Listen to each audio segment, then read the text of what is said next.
इसके अंदर गाथा नंबर 40 अपनी करनी है, 40 करनी है? 40 करनी है। 41 हाँ, होता। 41 होगी ना, 41 करनी है। हाँ 40 हो गई। हम्म। 41 नंबर गाथा इसके अंदर है। बहुत सरल भाषा में रचित ये ग्रंथ है, जिसे कोई भी व्यक्ति सरल भाषा में समझ सकता है। कोई विशेष वक्ता समझाए या कोई समझे, ऐसी कोई इसमें बात नहीं है।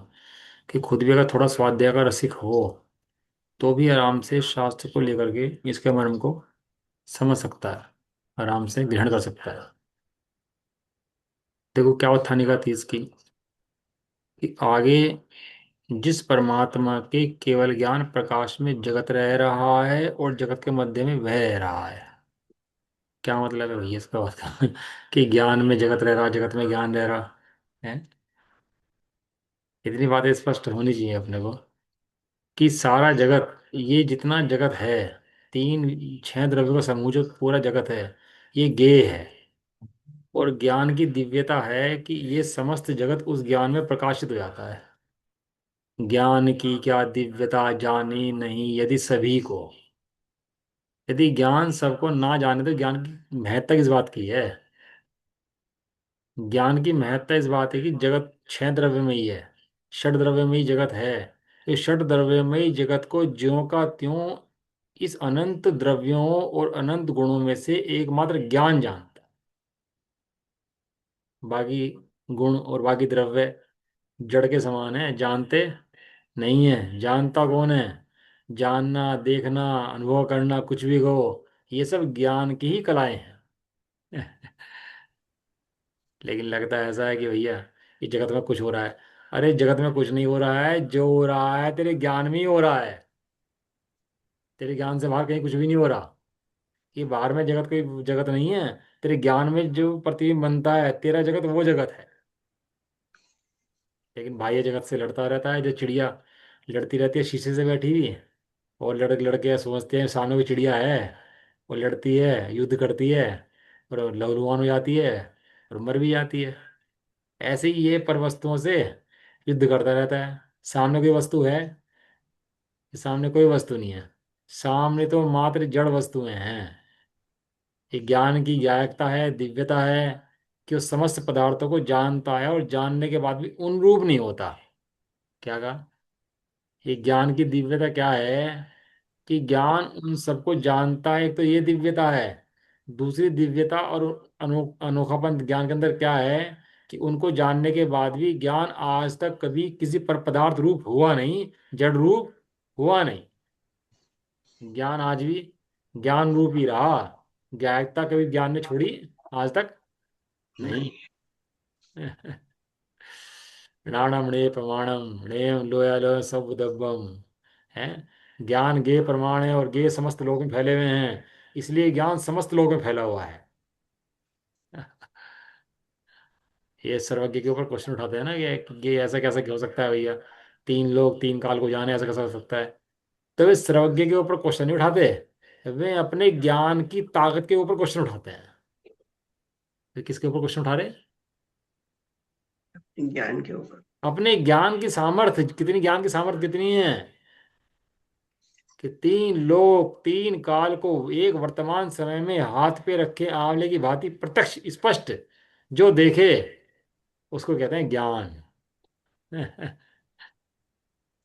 और वो ज्ञान ही आनंददायी है, और वो ज्ञान ही सुख रूप है। तो ज्ञान के अंदर जगत रह रहा है। समझ में आ गया? ज्ञान के अंदर जगत कैसे रह रहा है। और जगत में रह रहा है क्योंकि जितने छह द्रव्य हैं विश्व के अंदर रहते हैं ना, विश्व छह द्रव्य में ही है, षड द्रव्यमयी। तो षड द्रव्यमयी में हम भी द्रव्य हैं एक, तो हम भी इनके बीच में हैं। इन्हीं सब द्रव्यों के बीच में हम, मैं भी रहता हूँ। लेकिन ऐसा इन द्रव्यों के बीच में रहने पर भी इन रूप नहीं होता, भिन्न रहता हूँ। क्यों? मेरा द्रव्य, जो जीव द्रव्य हूँ, वो सबसे भिन्न है कि नहीं है, न्यारा है कि नहीं है। लेकिन इनके मध्य में रहने के बाद भी ये सिद्ध भगवान भी कहीं इस जगत से बाहर निकलते हैं ऐसा नहीं है। सिद्ध भगवान भी जगत के मध्य में ही रह रहे हैं। जगत के मध्य में माने कि कोई मध्य लोक में रहते हैं ऐसा नहीं है। जगत के मध्य माने जगत के अंदर। या मध्य का शब्द है अंदर। कोई समझे मध्य माने बीच में सेंटर में रहते होंगे, मध्य लोग सेंटर में रहता है। तो यहाँ मध्य का मतलब ऐसा मध्य नहीं है। मध्य का मतलब, जगत के अंदर। हाँ जगत के अंदर, जगत जगत का मतलब विश्व, लोक। जगत का मतलब लोक। लोक। हाँ, जैसे अनंत द्रव्य रहते हैं ऐसे मैं भी रहता हूँ। लेकिन ऐसा कहने पर भी आचार्य कुंदकुन देव ने कहा कि समस्त द्रव्य समय है, कि भगवान आत्मा समय सार है। इस जगत के अंदर सब द्रव्य रहते हैं, और सब द्रव्य को एक नाम दिया समय। इस समय सार नाम लिखा है ना, तो खाली समय कह देते। तो समय कहने से छह द्रव्य आ जाते, लेकिन उन छह द्रव्यों के अंदर सारभूत तेरा शुद्धात्मा कैसा है वो नहीं आता। वो तेरा शुद्धात्मा ही सारभूत है, और वही समय सार है। जगत के बीच में रहता हुआ भी, जगत में लिप्त नहीं होता, वो जगत उसके अंदर झलकता होने पर भी वो जगत रूप नहीं होता। दोनों अवस्थाएं समझ में आ गई। जगत में रहने पर जगत रूप कभी नहीं होता, और जगत उसके अंदर झलकने पर भी वो जगत रूप कभी। नहीं होता। नहीं होता। भैया तत्व ज्ञान करना चाहिए वास्तव में। तत्व ज्ञान का बहुत बल है, हमें अपना समय बहुत खराब नहीं करना चाहिए इन फिल्मों टीवी और मैच पूछ के चक्कर में बहुत ज्ञान बर्बाद नहीं करना चाहिए। वास्तव में इस ज्ञान की साधना आराधना करने के लिए ज्ञान मिला हमारे को ये। विषय भोगों में बर्बाद करने के लिए ज्ञान नहीं मिला हमारे को ये। एक तत्व ज्ञान से सर्वज्ञ जुड़ता है, और एक कुज्ञान से अज्ञान में जुड़ जाता है पूरी परंपरा से। इसलिए इनका अपने को बहुत अभ्यास करना चाहिए, है ना। समझ में आ गई लाइन पूरी। परमात्मा के, यानी भगवान आत्मा के केवल ज्ञान प्रकाश में जगत रह रहा है, यानी झलक रहा है।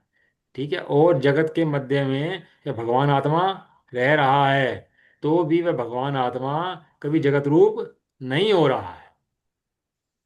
सदाकाल अपनी अस्तित्व अपना वस्तु तो बनाए रखे है। इसी का नाम है एकत्व विभक्त। सब द्रव्य में मिक्स मिक्स नहीं होता, एकत्व है। और झलकने पर भी उन रूप नहीं होता, विभक्त है सबसे। झलकने की नास्ती नहीं कर रहे कि झलकते नहीं है, झलकते तो हैं, लेकिन झलकने के बाद भी उन रूप होने की उसकी सामर्थ्य नहीं है। सामर्थ्य में शक्ति नहीं है, वास्तव में नहीं है। देव गाथा पढ़ते हैं। जसु अभ्यंतरी जगु बस आई, जग अभ्यंतरी जो जी, जगी जी बसंतु भी जगु जी, नविउ मुनि परम पौ सो जी। कितने जी आगे इसके अंदर? एक दो तीन चार, और वी कितना आगे? एक दो, तो चार तो जी आगे इसके अंदर। जी जीवन है, जीव जो जो जीव। नित जगत जिसमें रहे वह भी जगत में व्यापक रहे, पर जो कभी भी ना जगत में मान परमात्म उसे।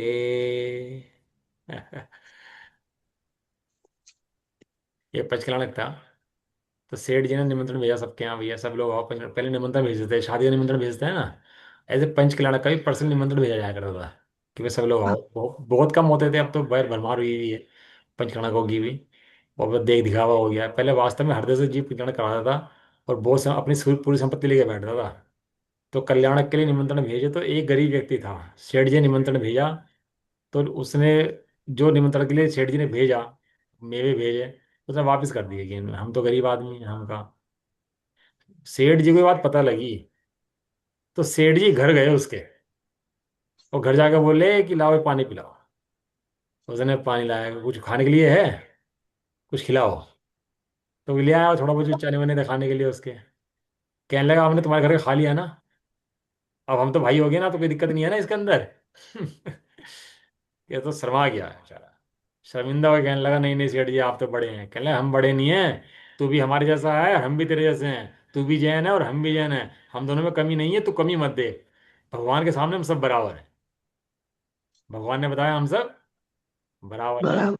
बराबर। निमंत्रण स्वीकार किया और पंजाब पंजाब के अंदर आया। इतनी विनम्रता पहले होती थी। अरे भगवान समझ करके किसी को ऊंचा नीचे देखने की बात नहीं, सब भगवान देखने की बात है। सब भगवान दिखाई दे। जिसके अंदर में केवल ज्ञान में जगत रहता है, जितने भी ज्ञान स्वाभाविक भगवान आत्माएं हैं, सबके ज्ञान में जगत झलकता है। कोई भी ऐसा जीव नहीं है जिसके ज्ञान में ना झलकता हो। यदि जगत की झलकन बंद हो जाए तो जीव जड़ हो जाए। क्या?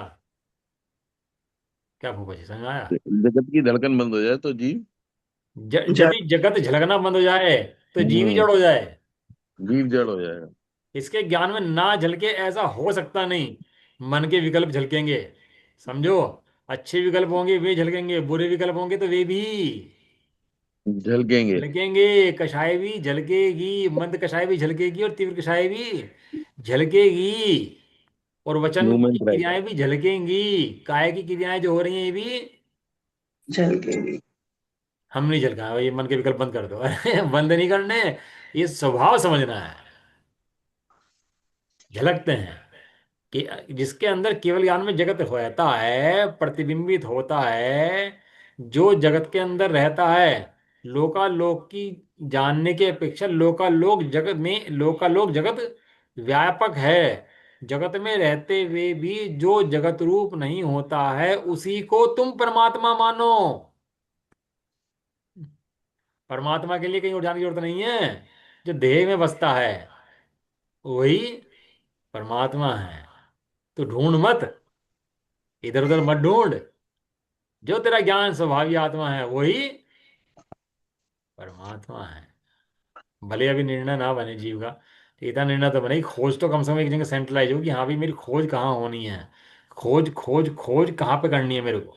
भगवान है, वो धर्म का स्वभाव स्वभाव भगवान आत्मा जो है वो है कहाँ। ठीक अर्थ।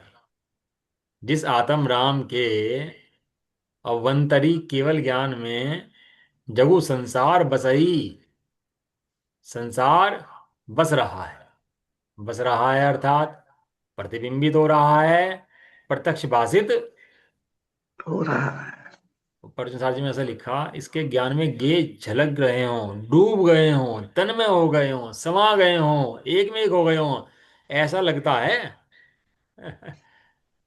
दर्पण के अंदर मोर डूब गया हो, चला गया हो, बिल्कुल यही हो रहा हो। नृत्य करता हो मोर दर्पण में दिखाई देता हो, तो ऐसा लगता है यही मोर है।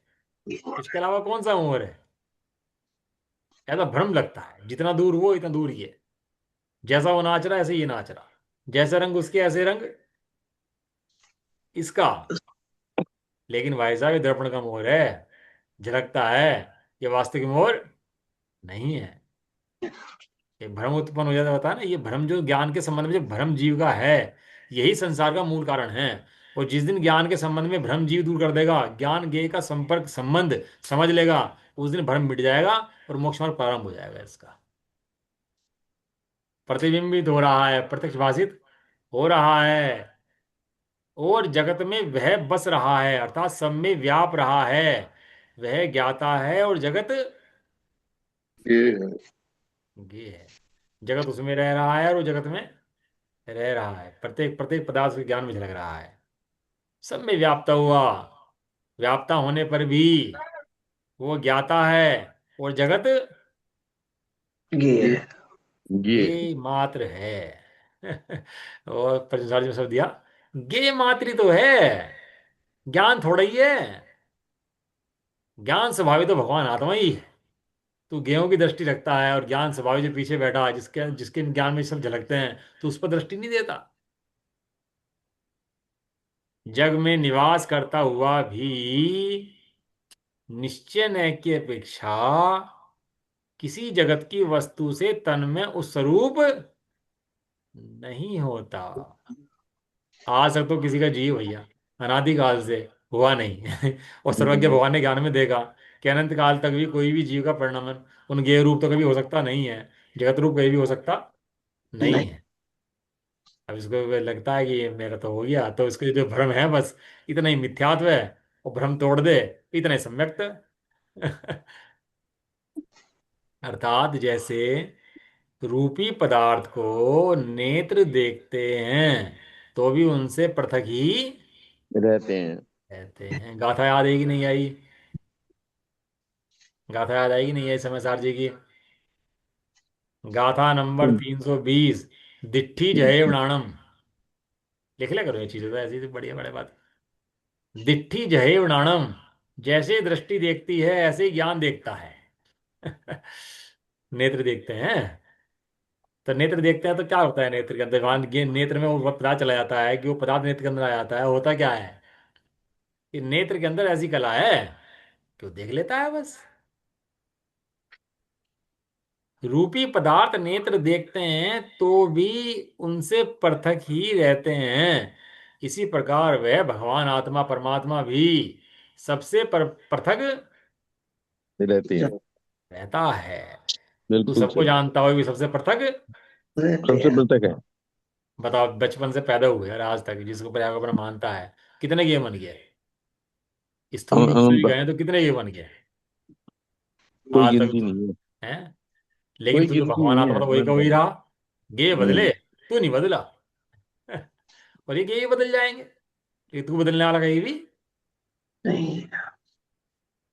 इसी प्रकार वह भी सबसे पृथक रहता है जैसे नेत्र सबसे पृथक रहते रहते हैं। रह, हैं। नेत्र अग्नि को जाने तो अग्नि रूप नहीं होता। पहाड़ को जाने तो पहाड़ रूप नहीं होता। नहीं होता। डले पत्थर को जाने डले पत्थर उसमें घुसते नहीं है। अब बताओ, अग्नि जान ले, पूरे पूरे जंगल की अग्नि जान ले, ओहो बहुत आग लगी है, तो भी आंख अग्नि रूप नहीं होती। ऐसे ही ज्ञान, मतलब। तीन लोग विश्व को जान ले तो ज्ञान कभी विश्व रूप, नहीं होता। ये डले पत्थर ज्ञान के अंदर नहीं आते। सबसे पृथक रहता है। हे प्रभाकर भट्ट, तुम उसी को परम पऊ परमात्मा जानो। जानो। बताओ कहाँ वो चंडाल आया, वो मांस खाने वाला आया, उसे मांसाहारी नहीं देखा, उसे भगवान देखा। क्यों? उसको ज्ञान स्वभाव ही देखा, उसको मांस खाने वाला नहीं देखा। स्वामी जेल में गए तो चोर डकैत नहीं देखे, दिखे ही नहीं। ये बात। क्या दिखे? ये बात। भगवान भगवान आप। आप। अरे भगवान दिखे। अरे तो चोर नहीं, ये तो भगवान है। ये करुणा की दृष्टि किसकी हो सकती है? ये तो हमारे जैन धर्म में वो सर्वज्ञ भगवान की ऐसी करुणा दृष्टि है कि अरे रे रे, ते पावन नहीं है, तू राजा नहीं है, तू रंक नहीं है, तू तो भगवान। भगवान। ये तो ऐसा शास्त्र है, कीचड़ में पड़ा हुआ व्यक्ति हो उसको कीचड़ में से खींच ले, कि वो कहे कीचड़ में पड़ा हूँ, गंदा हो रहा हूँ, मैं तो मर गया हूँ, मैं तो ये, वो तो कीचड़ में से निकाल के शुद्ध कर दे, धो दे कि नहीं नहीं नहीं, तू कीचड़ में नहीं है, कीचड़ तेरे में नहीं है। नहीं। ऐसा ग्रंथ है ये। लेकिन लगता है ऐसा है कि हम तो गंदे हो गए हैं। वो कहते हैं नहीं नहीं, जिस गंदगी को तू अपनी मान रहा है वो गंदगी तेरी नहीं है। जो शुद्ध बुद्ध सर्वव्यापक, शुद्ध, क्योंकि शुद्ध मतलब पर रूप नहीं होता इसलिए शुद्ध है, पर पदार्थ रूप नहीं होता इसलिए शुद्ध है। बुद्ध मने ज्ञान स्वभावी है। बुद्ध हम्म। मने ज्ञानी है। ज्ञान स्वभाव वही है, शुद्ध बुद्ध। सर्वव्यापक मने सबको जानता है, सर्वव्यापक। ये बताओ, भगवान आत्मा प्रत्येक का भगवान आत्मा ऐसे ही है कि नहीं है? चींटी हो, कीड़ा हो, एक इंद्रिय हो, दो इंद्रिय, सबको भगवान आत्मा कैसा है? वो सर्वव्यापक है। जहाँ जितने जो जो आत्मा हैं सब मात्र जानते ही हैं इसके अलावा कुछ करते नहीं है। सर्वव्यापक है और सबसे अलिप्त है। अलिप्त माने जैसे पृथक। सोना कीचड़ में पड़ा होने पर लिप्त नहीं होता, ऐसे ही पृथक। ये इन विश्व में रहने पर भी विश्व से में लिप्त नहीं नहीं होता। है। सदाकाल न्यारा, रे चेतन तू तिहु काल अकेला, हे चेतन तू तिहु काल न्यारा। अलिप्त है। अलिप्त है, अलिप्त शुद्धात्मा है। अरे तू विकल्प छोड़, मैं कषाय से मैला हो गया, राख से मैला हो गया, ऐसे विकल्पों को तू विराम दे। क्या है? शुद्धात्मा है। ये अत्यंत करुणादायी वचन है सर्वज्ञ देव के। सब जीवों के लिए है। इससे बड़ा कोई उपदेश नहीं है, और इससे अच्छा दूसरा कोई उपदेश है नहीं। तू नहीं है। भगवान है, शुद्धात्मा है, उसका ही उसी का वीतराग निर्विकल समाधि में स्थिर होकर ध्यान करो। जो केवल ज्ञान आदि व्यक्ति रूप, व्यक्ति रूप माने व्यक्ति माने पर्सन नहीं, व्यक्ति माने व्यक्त, व्यक्ति का मतलब क्या है यहाँ पर? व्यक्त। व्यक्त होना, प्रेजेंट होना, उसको सामने आ जाना, व्यक्त हो जाना, है ना। केवल ज्ञान आदि रूप से जो व्यक्त है उसका कौन आधार है? वो कार्य समय सार जो है, उसका कारण कौन है? जो केवल ज्ञान आदि व्यक्त हुए हैं, जो कार्य समय सार भगवान दिखते हैं, जो सामने भगवान दिखाई देता है, वो कारण कौन है उसका? जो तू हलवा खा रहा है, उस हलवे का जो कारण है, वो कारण कौन है? समझ। अरे जो आनंद में तुझे भगवान दिखाई देते हैं, उस आनंद का कारण कौन है? उसका कारणभूत वीतराग स्व संवेदन ज्ञान रूप निज भाव ही उपाधि। पादे है। कि जैन धर्म इतना भैया सब जीवों का धर्म है, ये किसी व्यक्ति का धर्म नहीं है, किसी जाति का धर्म नहीं है, ये सबका धर्म है। क्यों? ये क्योंकि ये सबको भगवान देखता है। जगती में अपने को भगवान नहीं बताता कि ये भगवान बैठे हैं और तू भक्त है, पामर है। अरे ये तो भगवान ही भगवान है, और तू भी भगवान है। झूठी बात नहीं बताता, कोई झूठी बातें करता हो। अरे तू भगवान है इसलिए भगवान बताता है। लेकिन पामर जीवों को समझ में आती नहीं है तो दुखी हो जाता है भैया। आगे, वह शुद्ध आत्मा। अब जब आचार्य कहना वह, तो ये लगा लो यह है, एकदम है, एकदम वहां की बात यहाँ नहीं चाहिए। ये किसी और की बात नहीं, ये तेरी ही बात है। वह शुद्ध आत्मा यद्यपि देह में रहता है, अभी रह रहा है, अभी वर्तमान में है कि नहीं है? हाँ। कम से कम हाँ तो पटे कि हाँ है। हाँ तो पाड़े जी एक बार कि हाँ हूँ। बाकी तो कर्म अपना अपना आप छिड़ जाएंगे।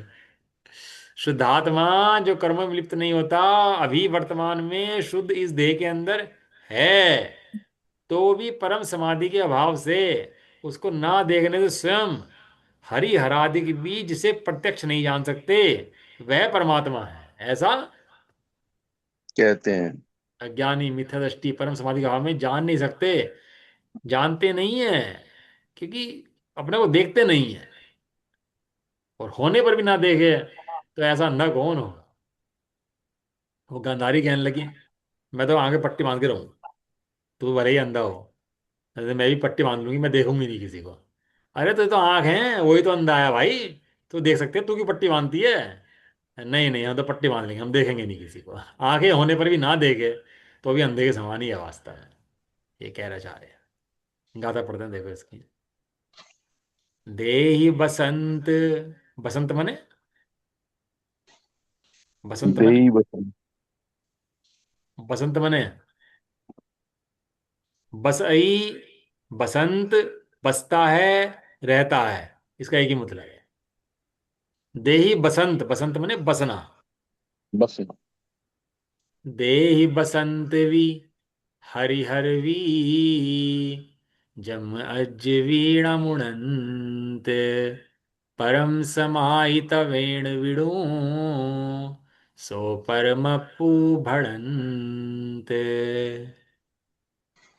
देहस्त है पर आज भी, उत्कट समाधि तप बिना, ना जान सकते हरि हर, कहते उसे परमात्मा।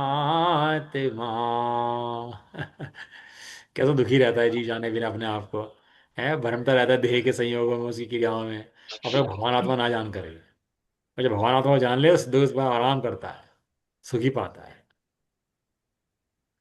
देह में रहते हुए भी आज तक जिसे परम समाधि व तप के बिना हरि हर आदि भी नहीं जान पाए, उसे परमात्मा कहते हैं। कहते हैं। अरे वो चिंतामणि रत्न तो उसके दर्जी यहाँ भी रखा था। लेकिन क्या करें, उसको पहचान ही नहीं दी उसकी। और रत्न तो चिंतामणि ही था ना, रत्न का क्या बिगड़ गया। परमात्म स्वभाव से भिन्न शरीर में, क्या कहा, परमात्म परमात्मा स्वभाव स्वभाव से, भिन्न शरीर में परमात्मा का स्वभाव भिन्न, शरीर का स्वभाव भिन्न, भिन्न। देह के अंदर बसता है तो भी स्वभाव दोनों का अलग अलग है। भिन्न। परमात्म स्वभाव से भिन्न शरीर में, आचार्य देव जानते हैं तेरी देह में आसक्ति कितनी है, इसलिए बारंबार देह से भिन्नता दिखाते हैं। जानते हैं तेरे सारा दिन पढ़ना मन, पूरा दिन उपयोग, देह में रमा रमा रहता है, देह की क्रियाओं में, इंद्रिय विषय में रमता है। तो जब इंद्रिय विषय में रमता है, देह में रमता है, तो वहीं से उठा करके उठाते हैं उसको, जहां गिरा है वहीं से उठा करके आत्मा दिखाते हैं इसको। परमात्म स्वभाव से शरीर, भिन्न शरीर में अनुपचरित असद्भुत व्यवहार ने की अपेक्षा। अब तो समझ में आ गया, तो नए नए समझ में आते हैं। जाते हैं। है ना, अनुपचरित लिखा तो क्यों लिखा, और असद्भुत लिखा तो क्यों लिखा, और व्यवहार लिखा तो क्यों लिखा। तीन शब्द दिए उसके, अनुपचरित, असद्भुत, व्यवहार ने की अपेक्षा रहता है। ऐसा है, नहीं रहता है। हमें बुखार हो गया, हमारी शादी है, हमारा बंगला है, हमारी गाड़ी है, हमारे ये हैं, ये सब किसने ऐसे कहे जाते हैं कि असद्भुत ने ऐसे कहे जाते हैं। कोई कोई दम नहीं है खास, लेकिन कहे जाते तो है भी, ऐसा कह लो, कोई बात नहीं। तो भी जिसे हरि हर जैसे चतुर पुरुष भी, क्या शब्द दिया, चतुर दिया ना, विषयों में चतुर, तत्वों में मूर्ख है, और तत्वों में चतुर, विषयों में मूर्ख है। है। अरे तत्वों में ज्ञान करो भैया, विषयों का में पारंगतता कोई फायदा नहीं देने वाली। हम बहुत बड़े वैज्ञानिक डॉक्टर बन गए, बहुत हमने ज्ञान हासिल कर लिया डॉक्टरी का, और वो क्या क्या ज्ञान हासिल कर लिया, ये ज्ञान सब किसी काम का नहीं है, मूड है। ज्ञान तो वास्तव में तत्व ज्ञान है, तत्वों में चतुर चतुर है। हरि हर जैसे चतुर पुरुष भी आज तक भी नहीं जानते हैं। किसको, किसको, आत्मा को। अपने भगवान को नहीं जानते। किसके बिना, वीतराग निर्विकल्प नित्यानंद अद्वितीय, वीतराग निर्विकल्प नित्या आनंद, नित्य आनंद अद्वितीय है, जय दूसरा नहीं है, ऐसा सुखरूप अमृत के रस के आस्वाद रूप परम समाधिभूत महातप के बिना नहीं जानते। उसे वीतराग सर्वज्ञ परमात्मा बढ़ंती मने कहते हैं। हम्म। बढ़ंती शब्द बहुत आएगा प्राकृत में आपको। बढ़ंती का मतलब होता है कहते हैं, बहुत समय साल जी भी यहाँ के भ्रमंती बहुत मतलब पढ़े। कहते हैं। बढ़ंती, बढ़ंती बने कहते कहते हैं। यहाँ किसी का प्रश्न है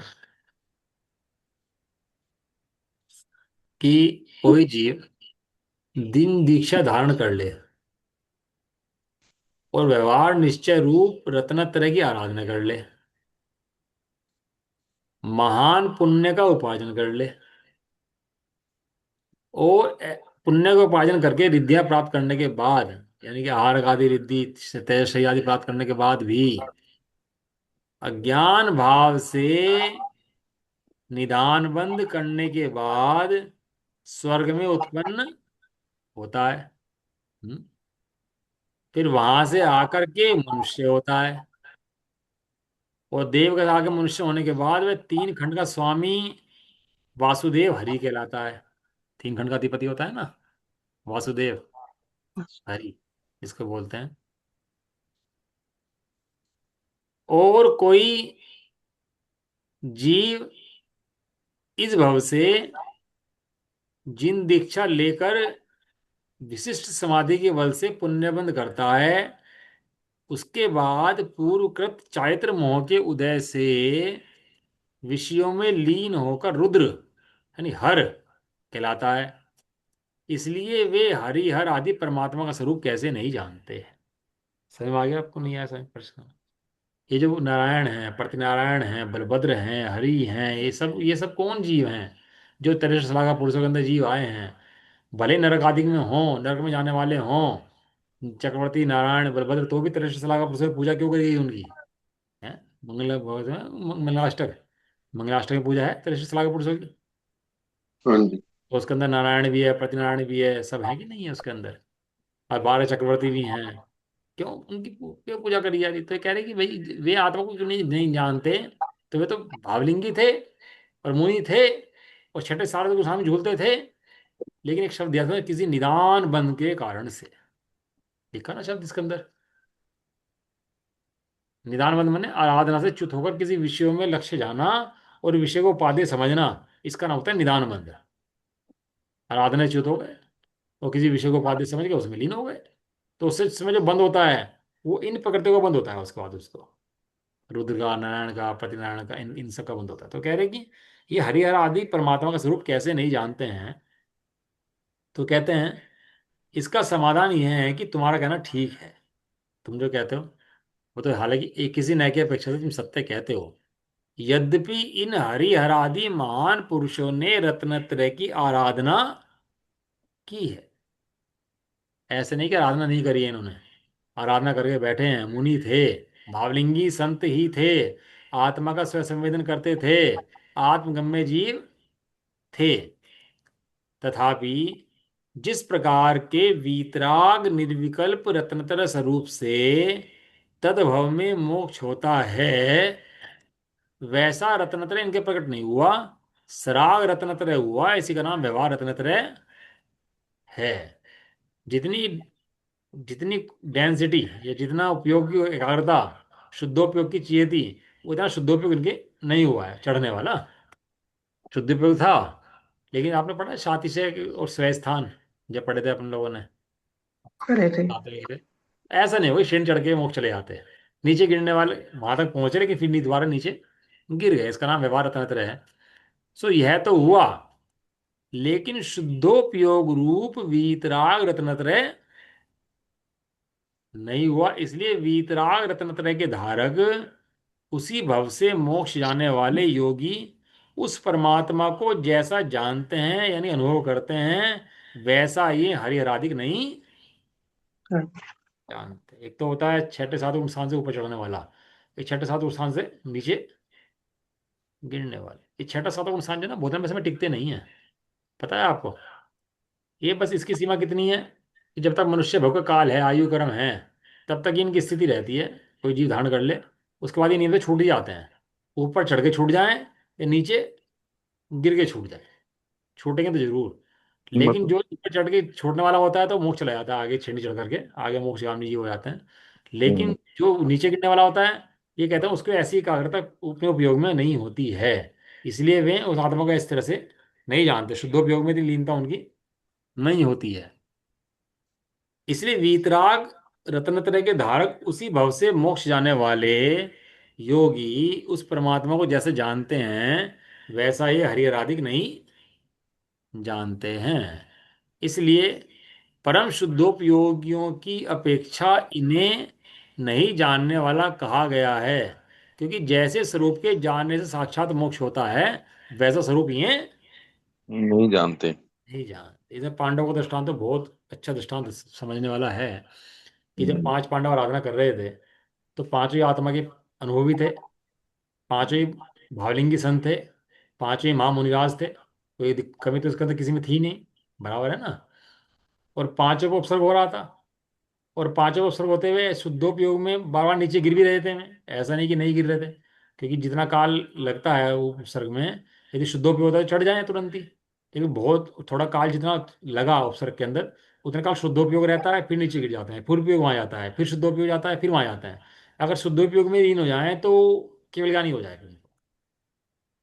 ये पाषाण भवना जीव है, उपसर्ग पड़ते हैं ना उनके ऊपर, तो ऐसा नहीं हम्म। कि वो कितने 7 दिन उपसर्ग चला, कितने दिन पे चला।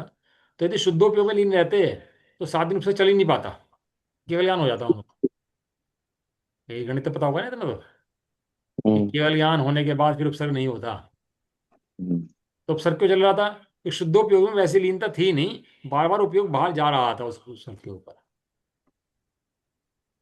अब वो जा तो रहा था उनका, लेकिन तीन पांडवों ने तो शुद्धोपयोग को ही ऊर्ध करके धारणा करके उसी के बल पर चढ़कर मोक्ष प्राप्त कर लिया।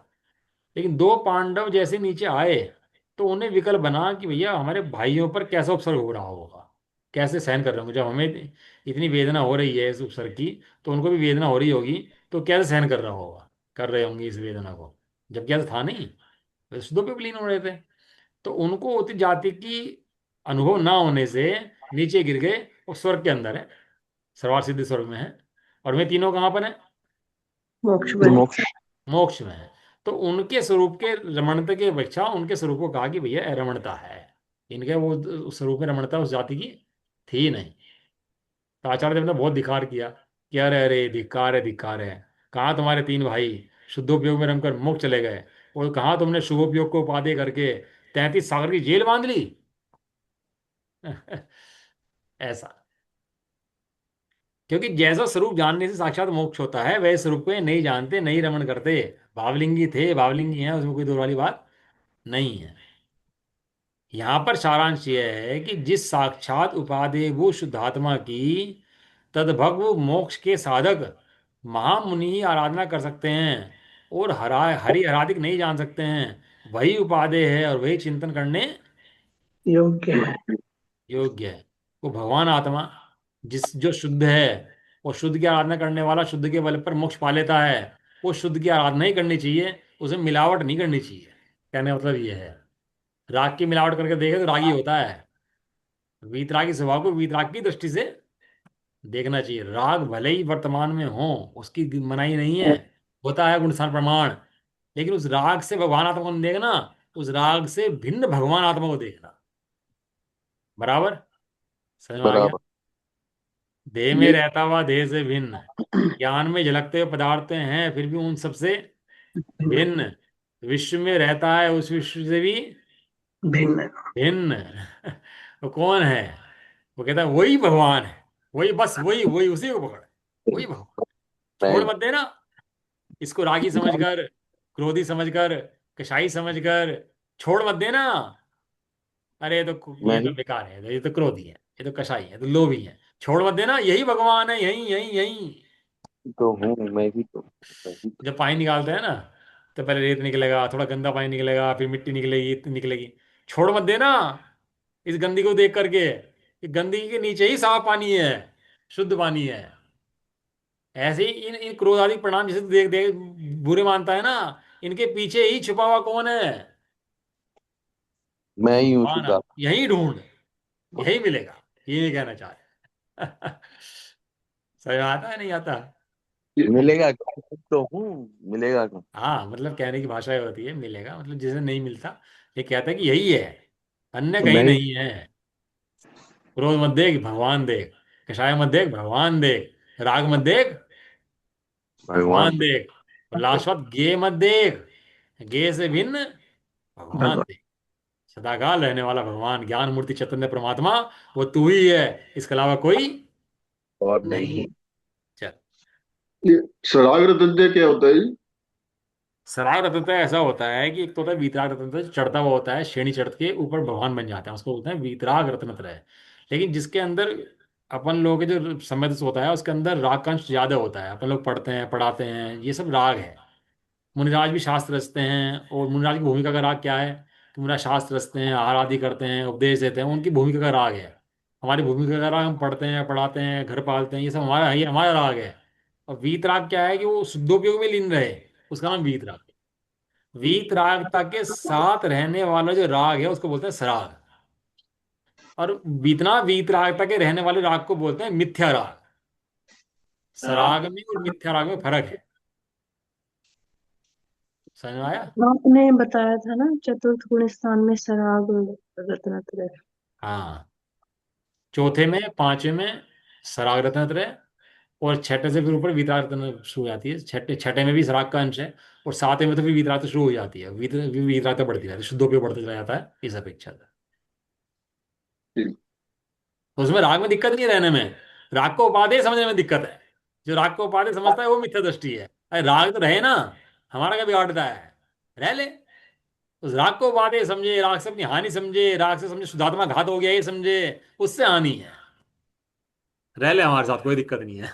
ट्रेन में इतने यात्री की यात्रा करते हैं, भंगी चमार सब कर लेते हैं, कर लो, हमें क्या फर्क पड़ता है। हम अपनी सीट पर सुरक्षित हैं।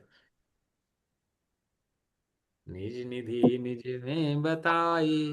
ये ये अंतिम उपकार है उसके उसके लिए लिए निभाने हारो वंदना वंदना सतगुरु।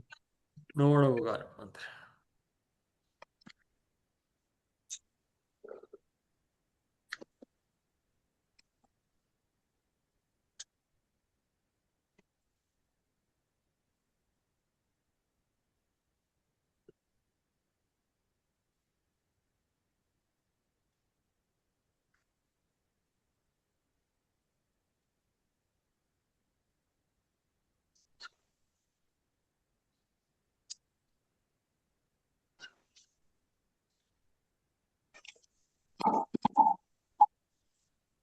जय बोलो दक्षिण काली माता की।